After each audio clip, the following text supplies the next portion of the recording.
Hey guys, welcome to another episode of the Top Producers Nation podcast. This, of course, is the podcast that is made for top producers with top producers and done by none other than the top producers throughout the nation. You can check us out, by the way, at topproducersnation.com to see the shared resources, join the actual community that we have in place to help you as an agent become a top producer in your desired market, wherever that might be. We are also powered, of course, by Tampa Bay Real Producers here in Tampa, our local home. And today we get to hang out with one of our partners of the Tampa Bay Real Producers platform, and that is none other than Mr. Jonathon Brown with Utility Helpers. How you doing, brother? Doing great. Thanks for having me. Yeah, man. It's good to have you here. Yeah. Jonathon, and you guys have been supporting our platform since, I think, the beginning, very soon to at least early days, I know, with Real Producers. So we always appreciate that. And Utility Helpers has sponsored certain events that we've done over the years. Obviously, you can find them, by the way, on our website, which is tampabayrealproducers.com. Check out the partners, and you'll find Jonathon and the Utility Helpers company there. So for people who might not know much about Utility Helpers, before we dive into that, let's start with just your background a little bit for people to get to know you. Did you grow up in Tampa? If not, how did you get yourself into Tampa? And eventually, how did you get yourself into this crazy utility helper business? Yeah, so not originally from Tampa. I moved to Tampa in 2001. Actually grew up as what they would so-call an Army brat. So my father was a chaplain in the military, actually. Moved around everywhere, didn't stay anywhere longer than probably 3 or 4 years. They dumped me off in South Carolina, and he got stationed to Texas. So I stayed there for a little while, wanted something different, didn't really like the area. So ended up in Tampa because actually my ex-wife, she was from the Orlando and Miami. She'd moved between those two at some point and was like, hey, I want to move to Florida one day. And I was like, okay, let's go. Yeah. She didn't think I was going to say that, but I did because that's what I'm used to. So it had nothing to do with MacDill. It wasn't a military connection. No connection at all. No, Okay. my father lives here now because of me, but did not live here from that. He was. Gotcha. So, so came here 2001 and then kind of just that's how I landed in Tampa. Been here ever since. I did move to upstate New York for a year and then came back. Got too cold and feel like, all right, got to get back down to Florida. Actually, I liked it up there. I'm not going to say I liked the cold, but I could deal with it. So, it's one of those things to where there was a situation that brought me up there and then I came back. With all the places that you lived in growing up in that military family, was there one that stood out to you that you liked the best? I had the opportunity to live in Germany for a few years, so that was pretty cool. I was young though. I wish I was a little bit older. Sure. When I lived there, because we lived there for 3 years. I mean, that was really cool. What part of Germany? Kaiserslautern. Okay, no idea. Cape Town. Yeah. Is that south, west, Berlin area? No. Okay. I'm not exactly sure. Let's hope there's no Germans following along right now. So somebody's saying, "Hey, it's my town. It's my town." Yeah, right. Sorry, but yeah, it's over there somewhere. That's cool. So you got to live there 3 years, and so then you went to the sunshine of Florida, huh? Yeah. Ended up there. I moved from Germany to Virginia, Virginia to South Carolina to here. I mean, and obviously many places before that. Right. But yeah, landed here and love it here. And so did you end up when did the Utility Helpers thing start? 2017. Okay, so it was a while. So you had some other jobs first, I would assume, before you got involved with that. What was your main background before you started Utility Helpers? So the main background was actually I was a door-to-door sales rep for what was Bright House, which is now Spectrum. Sure. So I was actually there for around 16-ish plus years. Wow. Before going door-to-door the whole time?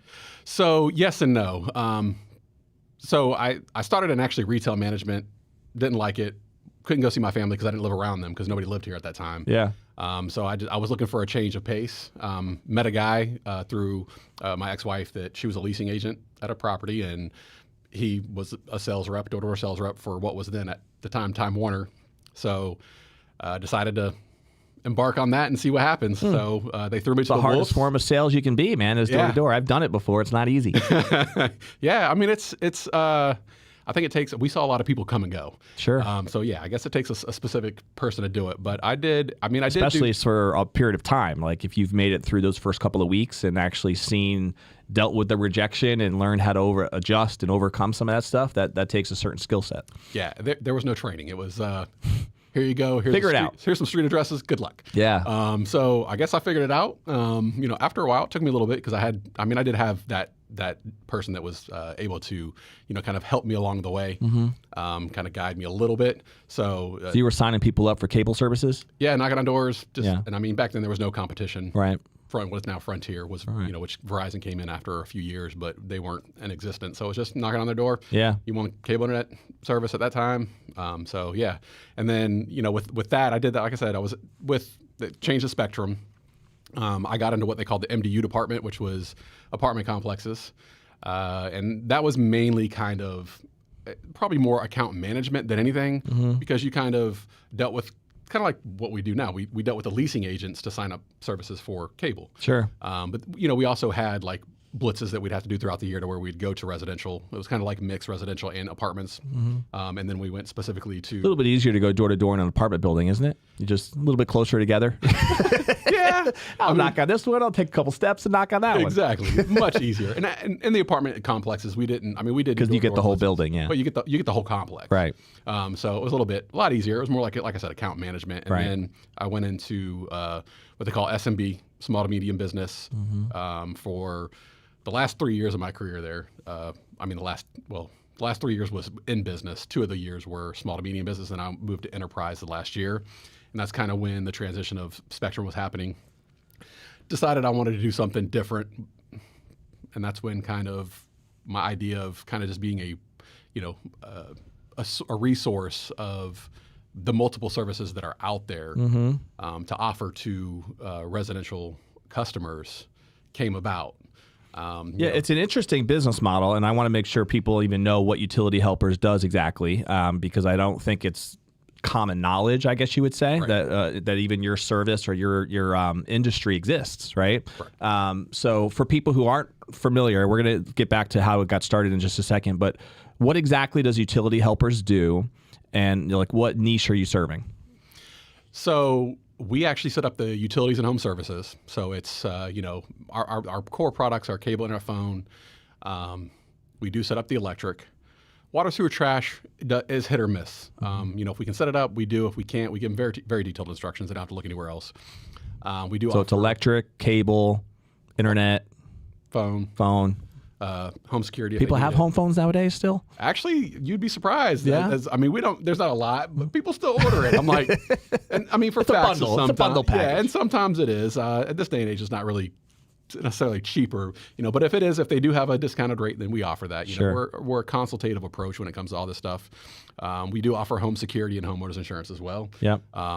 Just kind of an offering. So, if it's something that they want, it's pretty much anything to get them at home. Movers and pods we also offer.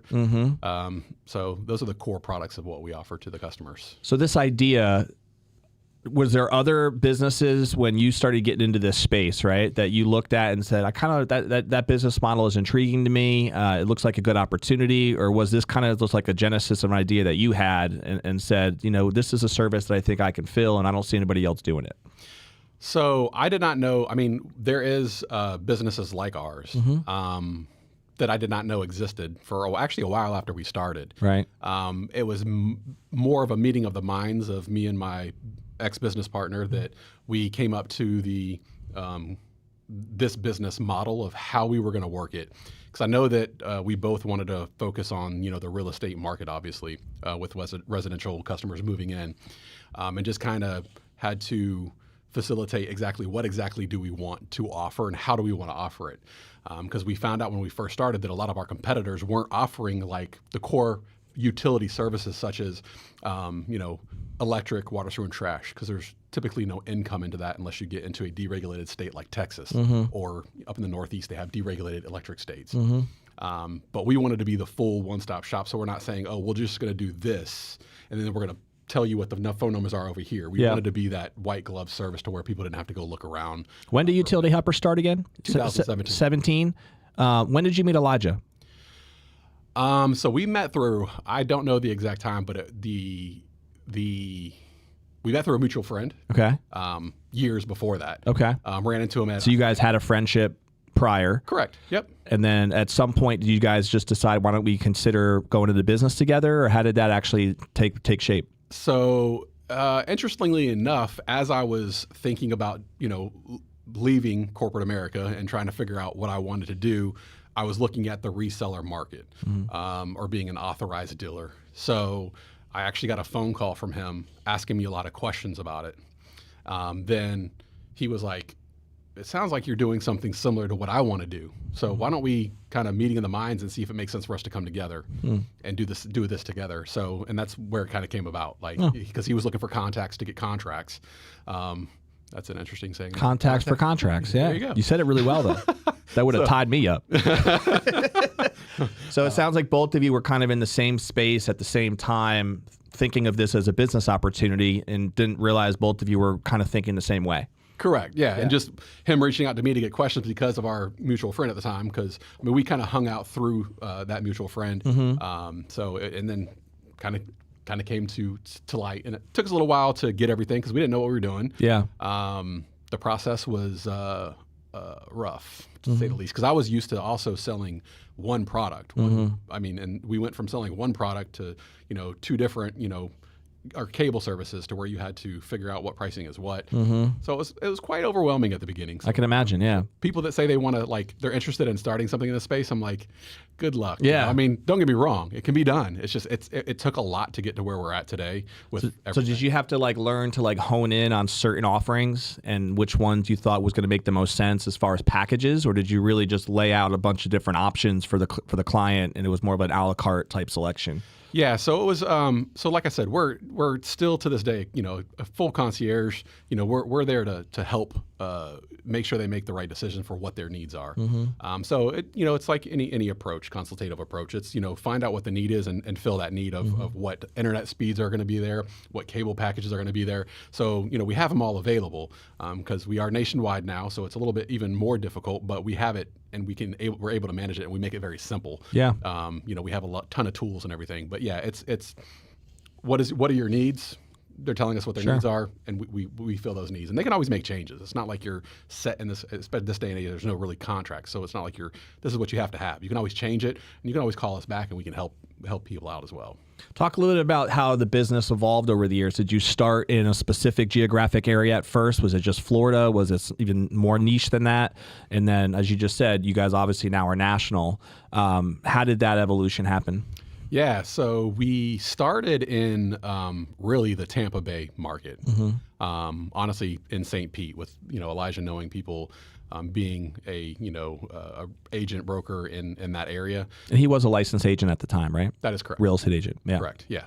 So, still is, I believe, isn't he? Yeah, he is. So he, kind of helped us there. And then, with my door-to-door experience, I also went out, knocked on business doors, tried to get business. But it's really hard to sell a free service. Sure. I mean, it's funny. People always are skeptical about anything free. They don't like that word. They always are like, what's the catch? What's the catch? And I'm always like, and that's where we tried very hard, not to go too far off subject here, but to build up our Google reviews so people can see that we're not inflating anything. We're not charging anybody more. In most cases, we're giving them further discounts because, we're doing all the services in one shot. That's where your revenue comes from, is from the company side, not the consumer side, correct. Right? Nobody pays us anything. I mean, we've had some things on our website because we were getting a lot of calls from like investors and stuff that just want us to do hard utility stuff. So we had a business model that nobody has really taken advantage of, but we have it there if somebody did want to do that, for us to do all the disconnects and connects on the hard utilities only. But our core focus is home buyers or renters as well, because actually we just launched. We've always helped out property management companies, like residential real estate property management companies, but didn't really focus on it. So a lot of people didn't know that we did it. We literally we just did a test run with a company over the last couple months, and now we are into property management as well. And it's actually a really cool product for them. Makes it super simple. And everything. And we also do, in turn with that, we can also actually go back to my roots of apartment complexes. Yeah, I was about to ask that. So I would imagine the scalability from those relationships, right, would be powerful for like bigger complexes and apartment buildings. And do you also do commercial, or is it all residential? It's all residential. We've been asked a lot about commercial, and there are a few things on the commercial side that we've heard of, but haven't really researched. So, and we have helped commercial buildings out before, on a 1-by-1 cases, as long as there's something that we can do. We don't we want to be able to be able to offer that full concierge service. Right. So are apartment buildings and those property management relationships a big part of your business model today? No, actually, we're just getting that launched. Okay. So we just tested it with a property manager that has, I think, 175 doors. So, I mean, so that's how many doors he has. So you've scaled it nationally just from like mostly single family home customers, like all over the country. Yeah, that's correct. And ironically, we haven't done a whole lot of marketing or anything. It's been a lot of pretty much all organic. Just from relationships and word of mouth on social media. Mm-hmm. So that's actually the interesting part for even me is it was always the fear at the beginning to get too big too fast and not be able to, provide the service we want to provide. Mm-hmm. So we didn't really try to push it out too far. So, through agents, and then we went into the transaction coordinator, area of them because they're also dealing with that. And they're dealing with what we deal with. And if we can do what they're already doing and take it away from them, they can do more transactions. Right. So I was going to bring that up too. So like, who are the best strategic partners for you? You obviously work with us because of our network of real estate agents. Yep. So we can talk a little bit about how you've worked with agents generally and how if I'm an agent, I would want to have you as one of my partners and why, right? Yeah. So why don't we start just with that first? Like, tell me a little bit about your relationship with real estate agents, how that got traction, how that relationship generally works. Yeah, it's pretty much we have a couple different ways to submit the buyers to us, and I think that what we do is a huge benefit to the buyer and the agent because you're not going to get to the closing table if you use our service, and there's not going to be anything set up. Mm-hmm. And unless they don't, sometimes, like I said, read their emails. Mm-hmm. So sure, no one ever does that. Yeah. So yeah, I mean, it's one of those things where I believe that it's definitely a benefit to the buyer as well as the agent because they don't have to deal with it. Like they're not going to have their buyer calling them, who's the water service provider, who's the trash provider, who's the electric provider, who's the cable provider. Mm-hmm. We have all that. We have a system in place that does a very good job at finding who's the provider at that house. Mm-hmm. I mean, I think there's like 28 water municipalities in Pinellas County. Mm-hmm. Now that's not the norm, but that's where we started. Right. So it was very difficult and frustrating at the beginning. So from an agent's perspective, it's like they have a buyer. One of the first things that they'd want to provide to that buyer would be your contact information, right? So if I'm understanding that correctly? So yeah, we actually asked that the agents submit their information or work with one of our integrations in order to submit the information to us. Makes sense. Just because the way that we work, then you reach out to the buyer? Correct, because so we can facilitate all the research and everything up front. When we call the buyer, so we're ready to go. That makes sense. Versus if they it's in your control that way. Right. Yeah. They call us and we're like, okay, let's give it the information now. We need to call you back because we're very segmented in our business structure just because it makes the most sense. Because when we first started, obviously there was me doing the lookups, me calling the people and whatever. And then there was also, so we segmented out to where there's actually a research department. There's actually the research department, our client concierge, and then there's the order management department. Because we had to put a lot of the stuff in place for our order management department, like when COVID happened, because they were doing like ship to homes. Well, they were wanting to ship it to the house like right away. Right. So we've had to like kind of change our business model and forced to change our business model to make sure it can satisfy the buyer's needs. Yeah.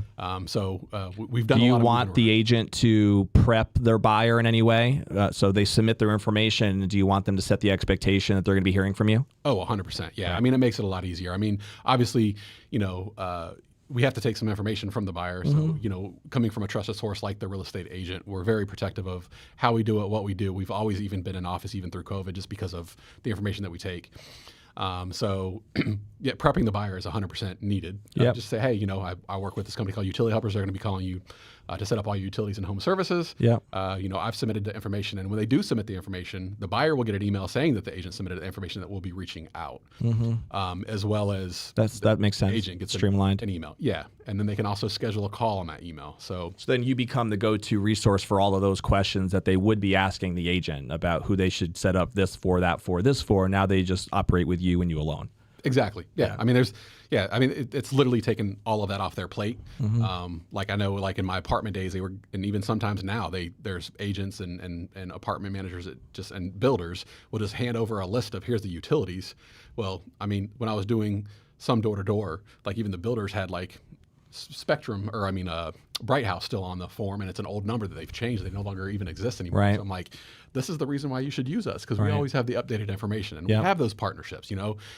We've worked hard on building partnerships and relationships with these providers, whether it's directly or through third parties, to make sure that we have the benefits that they need for the buyers, like the discounted rates and the bundle packages and everything like that. Yeah, no, it makes a lot of sense. So the real ultimate, there's multiple benefits for the real estate agent, but one of the main ones is probably just freeing up their time, right? Not having to deal with some of the, maybe annoying questions that can come up in the process, and knowing that it makes them look more professional, I think, as well, if they position themselves with like, this is part of my team, right? It's part of my service. It's part of what I bring to the table as the agent, is a service that's going to take care of all those needs for you. 100%, yeah. And I mean, we always reference the agent as the referring person to us. Hey, you've been provided our information by such and such realtor to make sure we take care of your utilities and home services. So Totally. it gives them a benefit as well. And like you said, time and money. And I believe the same. And professionalism, I think that's a big part of it. Like an agent wants to, it's all, how it is. Agents are all about how they look, and it's the positioning of things, right? And so if you can position yourself with the right partnership, the right team, the right service providers, it just makes you look better. 100%. And I think that you fit really well into that scope there.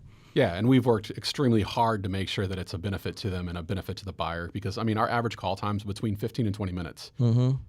If anybody has tried to call utility companies, how long does it take to figure it all out, right. Call them, do it, and then you're also given the information over and over, like 3 or 4 times, or at least. So we take it one time and we're keying it into those portals, and then boom, it's done. And then so there's not like a residual model based under this at all. So you help the customer one time, I guess you wouldn't help them again or have any relationship with them again until they would move again, right? That's correct. In some cases, we might send out, like if their campaign or their promotional, I mean, we haven't really done a lot of it, but we can send them an email saying, hey, your promotion's ending. Do you want to look at what else is available?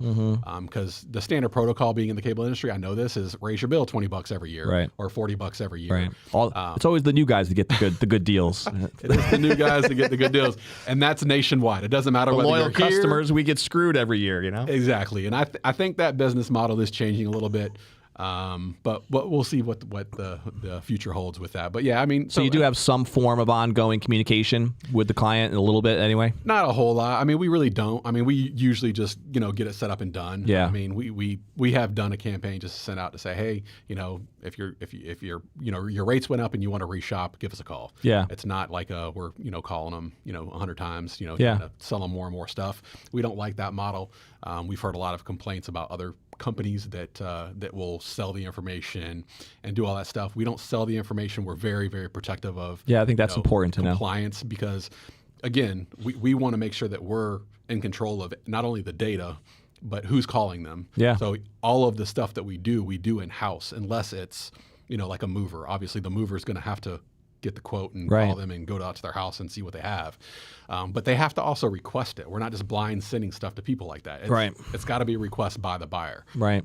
So we're very, like I said, protective of how we do it and what we do to make sure that it is a benefit, like you said, to the agent. Because once you start doing stuff like that, then it just becomes, it's a headache. No, it makes all the sense in the world. So are most of your clients then, most of the homeowners that you serve through these agent relationships, is that the biggest source of your strategic partnerships, or are there other industries that you've had even more traction with? So yeah, I mean, I would say that agents are, they're our best resource, to be honest, because they do have that working relationship with that buyer. So they're with them, showing them rooms a lot or whatever, and having that communication while they're going through the close. We do work with home inspectors, and we actually onboarded, it's been a little while now, but we onboarded a national lender some time ago, about a year and a half, 2 years ago now, maybe in the beginning of last year. Okay. So yeah, and I mean, we work with some title companies as well. So almost anybody who touches a buyer, we have a relationship with somebody there. And is that how you've scaled nationally? Like your approach of how you've gone about this on a national level, has it been through these agent relationships, title, or the national lenders, or like how have you scaled from like Florida to other markets? Because it's not like most real estate agents are very local, right? Correct. So they're not necessarily serving other states, most of them. Yeah. So how has that worked for you? I think actually the majority was the transaction coordinators. So we did do a conference here locally. And that helped us, kind of get to know that community. And then they kind of were talking about us because it's a huge benefit to them too, because a lot of times they are also looking this up, trying to figure this out, and then at least giving them the information if some of them are even doing it themselves. Yeah. So it's like, if I'm not going to charge you anything, why am I doing this? Right.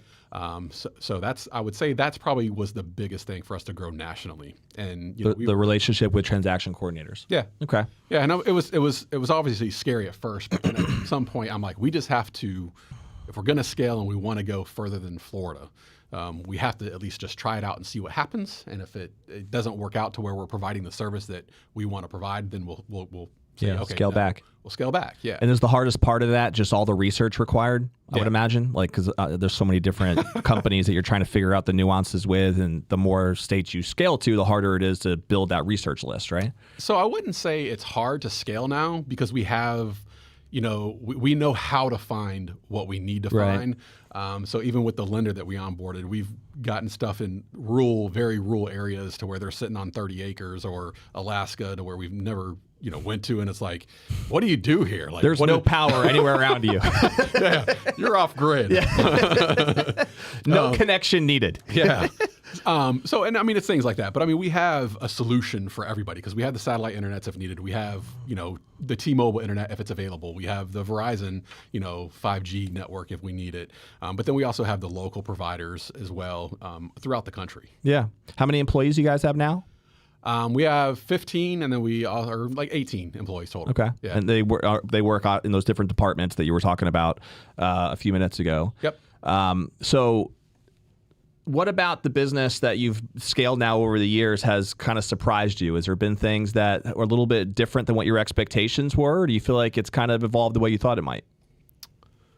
I think some of the providers sometimes surprise me. I mean, just the sometimes their systems, are just outdated or antiquated. So it's communication just isn't very good. And that's why, unfortunately, like a lot of I don't want to say unfortunately, that's probably the wrong word to use, but the water sewer trash is harder for us to get a relationship with, because they're so outdated that there's nothing that they can do to integrate us or to add us.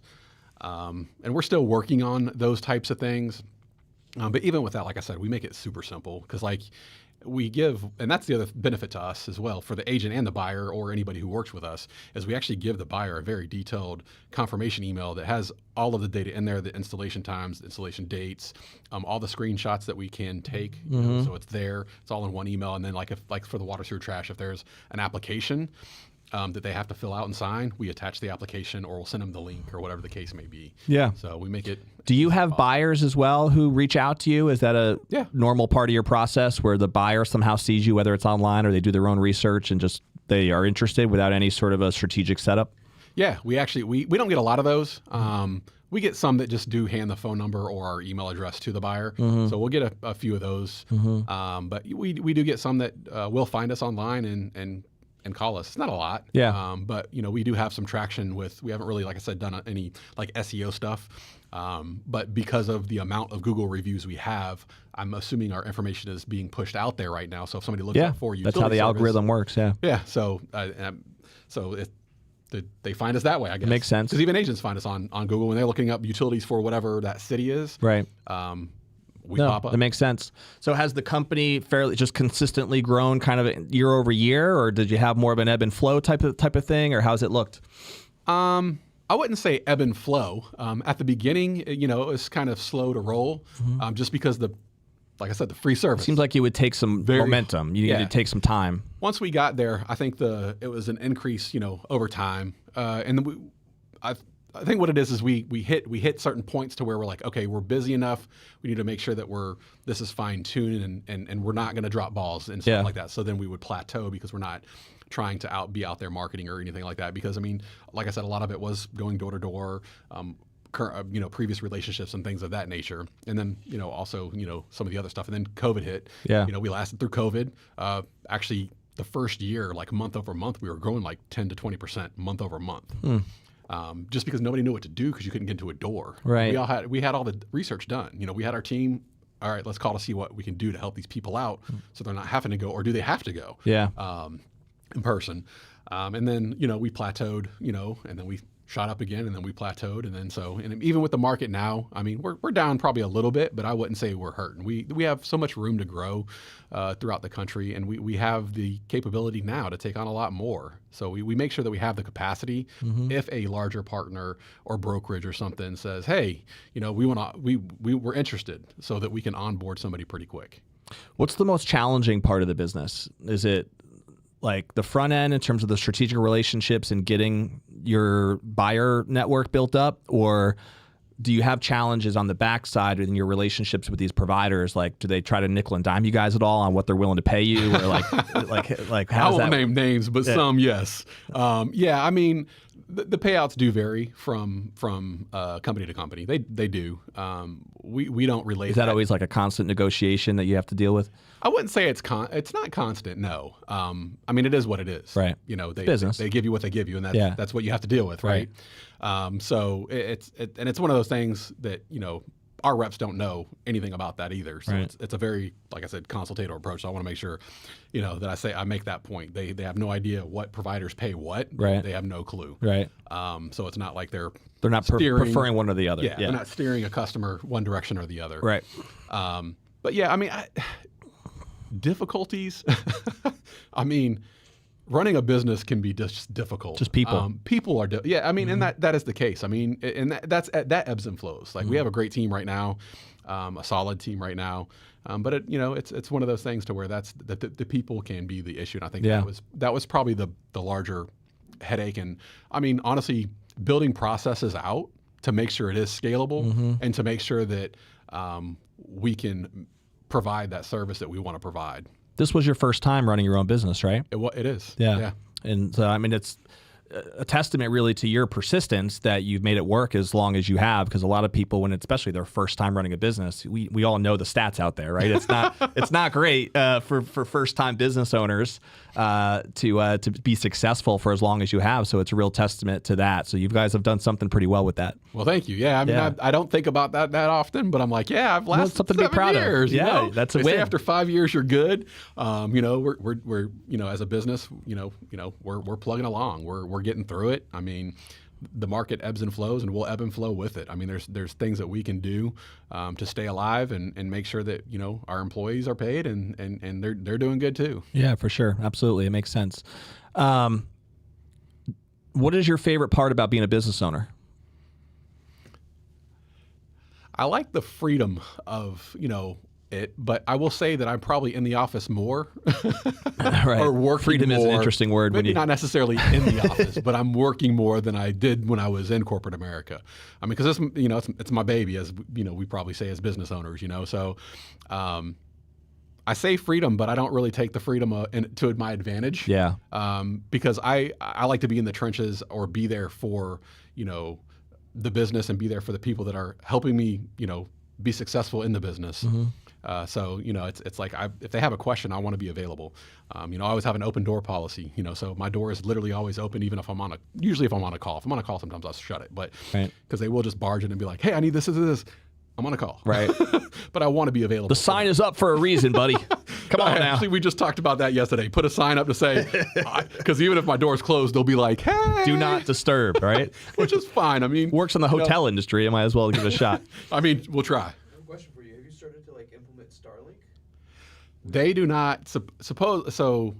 Starlink is one of the things that I've tried to get a relationship with them. I don't know if they have any resellers. They say they do, and I found some things, but they seem scammy. So I'm still in the process of researching that. They have it for business, I think, is all they have it for. So B2B stuff they have, not business to consumer. Yeah. Interesting. But I'm sure if they're doing it B2B, eventually they'll probably launch it B2C. But yes, I look at it about every 4 to 5 months to see if they've updated their website. What's the future looking like for 2025 and beyond? I know that you guys just went through a little bit of a business transition, right? Yep. God bless you, Elijah. I'm sure you're doing well out there. We love you, and I hope you're doing great. So Jonathon Brown is now it's all on you, bro. Where's this thing headed now as far as we're utility builder? What are you excited about? So I mean, I'm excited about the growth in general. I mean, whether it's now or then, like I said, we launched not really launched, I wouldn't say, but it's public today. Here we are. So we've kind of honed in that property management aspect of it to kind of give it's the same service type. And then also the apartment complexes. So I think that there's a lot of room for growth there. When I was in the apartment industry doing the sales in the apartment complexes, so there's a ton of stuff there. In the real estate market side of things, we're still, that's a huge focus for us. Mm-hmm. We're not going to forget our core, not going to leave that alone. We're still looking to grow that. We hired a business development manager to kind of help us, grow that portion of it on the real estate side of things. That's cool. Because we definitely, and there's things like that we're putting in place to grow. I mean, I want to double what we did last year, if not triple it. Nice. Absolutely. And I mean, it seems like there's a lot of scalability opportunity with that. I mean, especially now that you're national. I mean, there's almost an endless amount of agents out there with broker offices out there that if you can work on those relationships, things could scale, I would think, rather quickly if those relationships are strong. Yeah, absolutely. Yeah. I mean, I like I said, we worked hard on our Google reviews to at least have, because like I said, it was hard to say, here's a free service, use it. And everybody's like, well, what's the catch? Right. Now you have credibility behind it. And yeah, absolutely. And that credibility is huge. For sure. And trust in what we do. Yeah. Because there are some times that we get blamed for stuff that we didn't do and we don't get the phone call. Because I'm a fixer. I will make sure that I can make whatever I can make right. Mm-hmm.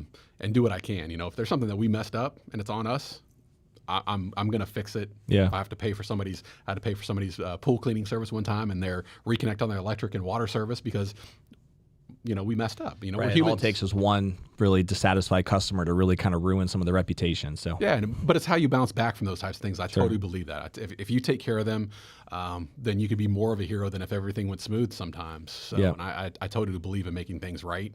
Because also we don't want to tarnish any relationship at all. And if it's a real estate agent that's referring us, we want to make sure that you're an extension of them. Yeah, we don't want to affect their relationship with that buyer either. Totally. Because that can cost them money. We don't want to do that. So we don't have. I would say we don't have a lot of mistakes, but we're human. No doubt. We forget to hit the submit button sometimes. I mean, I shouldn't say sometimes, but once in a blue moon. Right. Well, as long as you respond, like you said, with integrity and just own up to when there is a mistake made, and people generally respect that. So it makes sense. Yeah. All right, we're going to wrap up here, but a couple quick things just on the personal side for people to get to know you. So, what's your story? Married, kids? What do you love to do for fun?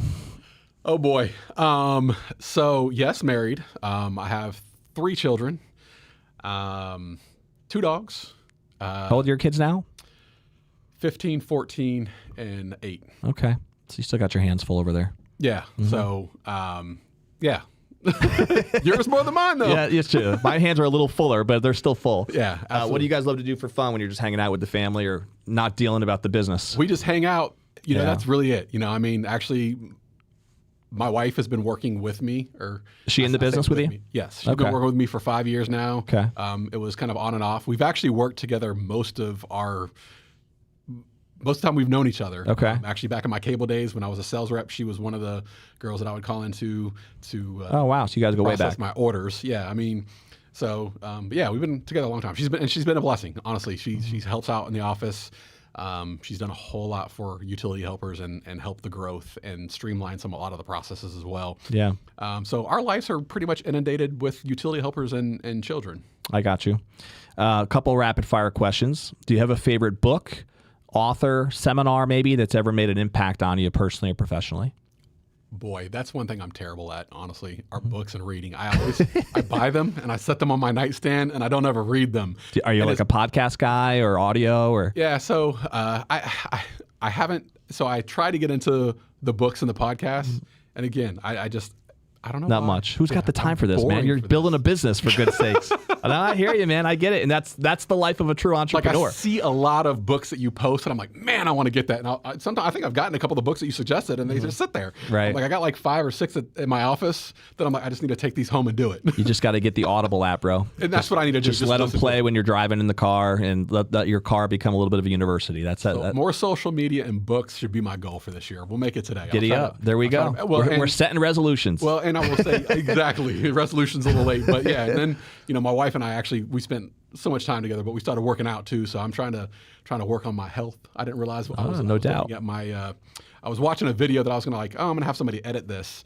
And I looked at it and I was like, I need to do something about that. Yeah, I hate sometimes when I see myself in a picture, I'm like, man, when did I lose that much hair? You know, it's like, I got some work to do on some areas. So there you go. It is what it is. There ain't nothing wrong with that, no doubt. All right.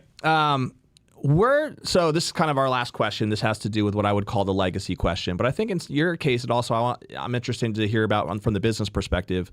Do you have an exit strategy for the business? Is the plan to eventually scale and sell? Do you want to keep it private? Have you thought about that at all? So yes and no. Mm-hmm. I mean, with me taking over 100% ownership, that was semi-discussed. I didn't feel like it was the right time for me personally, that I wanted to exit out of the business. When I started this, there's no exit plan. Mm-hmm. There's no exit plan right now. Yeah. I'm always afraid to sell it and then they do something that doesn't fit with what my core values are in this business. I'm sure you've gotten offers already by certain brands out there. Yeah, a couple. Yeah, I mean, nothing crazy, but yeah, there's a couple people that have looked and said, "Are you interested?" And I tell them no. Yeah. I mean, obviously, there's a number on everything, as anybody would say. Right. So, I mean, would I, if the number was right? Yes. But you're not entertaining it anytime soon here. No. Yeah. And I wouldn't throw out a number at all. You know, it's one of those things to where this is my baby, and I want to make sure that I see it through because I know that I can make this even much bigger, more successful, and carry this on. What do you think matters most to you, Jonathan, when you are sitting on that rocking chair many years from now, and you can look back and be like, all right, what type of legacy did I leave? What do I want to be remembered for? What do you think matters most to you in that perspective? Yeah, I would say, my employees, I want to make sure that they're taken care of and making sure that they're happy where they're at. I've always said, I want my employees to be happy coming to work and make money. Mm-hmm. That's what I want them. So I don't know if that's considered a legacy of saying, hey, making sure they're taken care of, as long as they want to be. We're here. We're here to stay. We're not going anywhere. And a lot of my employees are they're dedicated to what we do. Do you have any sort of employee like equity options programs or at all where they can get tied into the term of the company long term? We don't, not right now. I mean, it's something that it's funny because there was a company that sold recently that I looked at that and I was like, I wonder if he gave any, because it was a big number that I saw, and I was like, I wonder if he gave any of his employees any of that, because I think that would be the right thing to do personally, because they're the ones who helped you build that business. For sure. And without them, I wouldn't be here. Right. So it's I couldn't do this by myself. Yeah, and I've heard like Tony Robbins and others talk about that as a business model and how powerful it is when you talking about really getting that loyalty, right? Absolutely. From your employees. So always something to consider, and you gotta have certain really strategic plans in place as to what it would look like to actually deliver it. But I think it does make a lot of sense for the right situation. I agree. It's nothing I wouldn't say no to. Yeah. But we're definitely, we're still small. I mean, even though we've been in it for 7 years, I think we're still a small game because we're a high volume, low margin business, unfortunately. Mm-hmm. But we're making it work. No doubt. Well, it's good to have you here, man. I thought that this was a fascinating conversation. I mean, I've known you now for years, but I think this was the deepest we've ever really gotten into your business model before. I know we had lunch before, and I've talked about some of it as well, but it's one of those things where I don't think common knowledge as far as like how your model actually works. Yeah. And so hopefully today was insightful for people. I hope so. If you're a real estate agent out there, I mean, I don't know why you wouldn't want to work with Jonathan and his team. It would be a simple, just make you look good. That's really all it is. There's nothing really that you'd have to really worry about. I know that they're trustworthy guys, and I would highly recommend that you contact Jonathan. If somebody does want to talk to you or just pick your brain, what's the best way for them to reach you? Email is probably the best, honestly. I mean, they can call my team too. Like if they just want to know what we do or how we do it. I mean, our phone number is 813-291-3600. Or you can always email me. It's just my initials, JB @utilityhelpers. That's helpers with an S.com. And I'm open to a conversation, open to talk to teams, open to talk to single agents, whatever the case may be. Cool. Awesome, man. Well, as we always do, let's end with a challenge to the audience. So whether you're watching any of the live streams on Facebook or YouTube, or you're listening in on any of your favorite podcast platforms, what is one action step that you can take today from our conversation with Jonathan that will help propel you forward personally or professionally? Maybe you are an agent out there who just loves the idea of having Jonathan as part of your team, right? Where you now position yourself as somebody who has a great organization of service that you're going to provide for your buyers. So that might be worth the conversation right there, just to make yourself position yourself properly as a top producing agent. Or, maybe there's anything else that we had discussed in today that you wanted to do some research on or learn more about regarding the business model or the industry. But take action, right? Do something that's going to propel you forward, because we want to make sure the time you listen to these episodes is going to be worth it for you, and action is the key to that. If you haven't already subscribed to our podcast, click the button below. That way that you'll be notified every time we drop a new episode, which is weekly. And we will continue to be interviewing great people who are partners of our producers, as well as our agents that are top producers throughout the country. So as we always say, check us out at topproducersnation.com. See our resources, our community there. You can join the community for free as an agent who wants to grow. All we ask is that you fill out the questions so that we know you're committed to growing over the next 12 months, because we do have an approval process for you to be able to officially join the Top Producers Nation community. We, of course, will see you on the next episode of Top Producers Nation. Later.